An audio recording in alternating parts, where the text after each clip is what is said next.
আমি পেরেছি দুনিয়ার সবচেয়ে বড় বার্গার তৈরি করতে।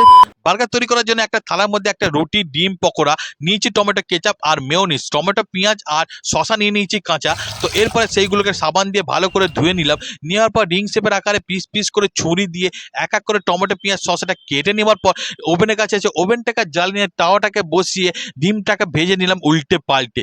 এরপরে চলে এলাম আসল খেলা খেলতে। রুটিটাকে বার করে রিং শেপের আকারে পিস করে কেটে নিলাম। এরপরে রুটির ওপরে মেয়োনিজটা দিয়ে ভালো করে ছুরির সাহায্যে মাখিয়ে নিলাম। তো এক এক করে টমেটো দিয়ে সাজালাম, উপরে দিলাম পকোড়া, তার উপরে দিলাম শসাটাকেও দেওয়ার পর পড়ে গেল ডিম ভাজাটা।